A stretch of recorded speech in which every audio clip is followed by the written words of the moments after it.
नमस्कार साथियों, आपसे कोई पूछे कि हिंदी भाषा किसे कहते हैं या उर्दू किसे कहते हैं या अंग्रेजी किसे कहते हैं या भाषा ही किसे कहते हैं, तो आप क्या कहेंगे कि भाषा अपने मनोभावों विचारों को एक दूसरे तक पहुंचाने की वो कला है, वो माध्यम है जिसके द्वारा आदमी अपने मनोभावों को विचारों को पहुंचाता है, संप्रेषण करता है। ठीक है, मान लिया। लेकिन कोई आपको यही कहे कि हिंदी भाषा ही किसे कहते हैं या अंग्रेजी किसे कहते हैं या उर्दू किसे कहते हैं, अरबी किसे कहते हैं, इटालियन किसे कहते हैं, फ्रेंसियन किसे कहते हैं, फ्रांसीसी किसे कहते हैं, डच किसे कहते हैं, आप क्या कहेंगे?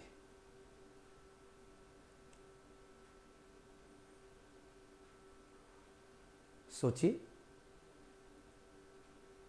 चलिए, इससे जुड़ा हुआ मैं थोड़ा सा आपको और आगे ले जाने की कोशिश करता हूं, इससे जुड़ा हुआ कुछ आपको सुनाने की कोशिश करता हूं ताकि आपके सारे जो भ्रम हैं अथवा ये कह लीजिए आज तक जो आपने पढ़ा है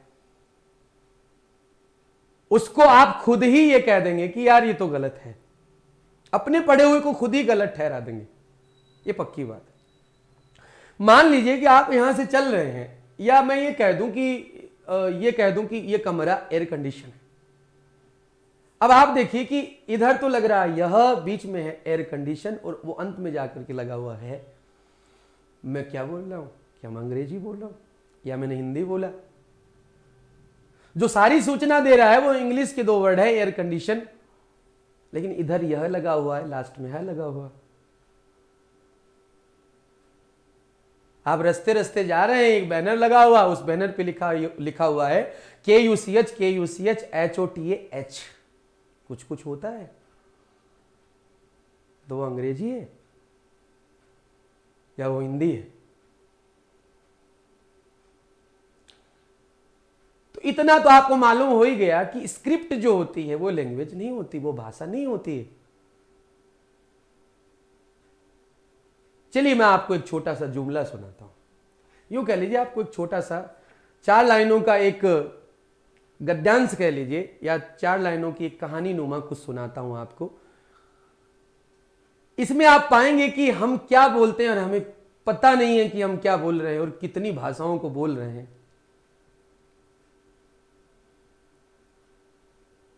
मैं आपसे यह कहूं कि एक मकान के एक कमरे में एक गोरा चिट्ठा आदमी और एक नन्हा मुन्ना बच्चा नाश्ता करने के लिए बैठे। नाश्ते से पहले एक बाल्टी पानी से नहा लिए। बावर्ची नाश्ता लेकर के आया। नाश्ते में जलेबी, उड़द की दाल और टोस्ट था। उस आदमी ने नाश्ता किया। नाश्ता करने के बाद में संदूक सरकाई, उसमें से बंदूक निकाला, उसमें से पिस्तौल निकाला, दीवार पर टंगी हुई बंदूक को लिया और बाहर निकल गया। बच्चा विवशता पूर्वक देखता सा रह गया। इसमें कोई दुश्वार लफ्ज है जो आपको नहीं आता हो? इसमें कोई दुश्वार लफ्ज है जो आपको नहीं आता हो अथवा आज तक आपने जिसे बोला ही नहीं हो? ऐसा कुछ है? मेरे ख्याल से नहीं। अच्छा, अब चलिए आप कि आपने क्या क्या बोला है। एक मकान अरबी शब्द है। मकान का एक कमरा इटालियन वर्ड है।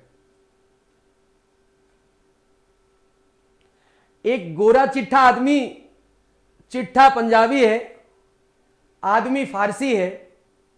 एक नन्हा मुन्ना बच्चा, नन्हा मुन्ना में नन्हा जो शब्द है वो गुजराती है, बच्चा फारसी है। बावर्ची फारसी है। उड़द तमिल है। टोस्ट अंग्रेजी है।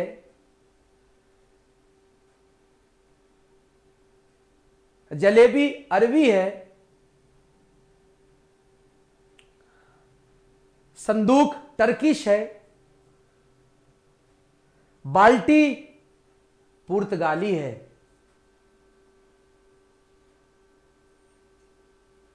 पिस्टल अंग्रेजी है, पिस्टल। दीवार फारसी है। बंदूक टर्किश है, विवस्था पूर्वक संस्कृत है। क्या बोले आप? इतनी भाषाओं के वर्ड बोले आप, और रोज बोल रहे हैं आप। तो भाषा क्या होती है? एक लाइन में यदि आपको कहूं तो भाषा होती है भाषा का अपना ग्रामर, अपना व्याकरण, भाषा का अपना सिंटैक्स। जब तक आप ये नहीं कहते ना हम जाता हूं, तब तक सब कुछ ठीक है। अगर आपने व्याकरण के साथ छेड़छाड़ की तो आप भाषा से हट जाएंगे। तो भाषा होती है उस भाषा के अपने सिद्धांत, विचाराभिव्यक्ति की शक्ति, वाक्य विन्यास, वो प्रक्रियाएं जिसके कारण से या जिसके बलबूते के ऊपर क्रियाएं संपन्न होती है, उसको कहते हैं भाषा। तो दोस्तों, इसीलिए संस्कृत के विद्वानों ने कहा है यद्यपि बहुनाधि से पठ पुत्र वैयाकरणम, कि कोई पिता अपने बच्चे को कह रहा है कि हे बेटा, तुमने जरूर बहुत सारा पढ़ लिया है, तुमने भले ही बहुत सारा पढ़ लिया है, परंतु पठ पुत्र वैयाकरणम, लेकिन हे बेटा व्याकरण जरूर पढ़ो। आशा करूंगा आपको समझ आया होगा। नमस्कार साथियों।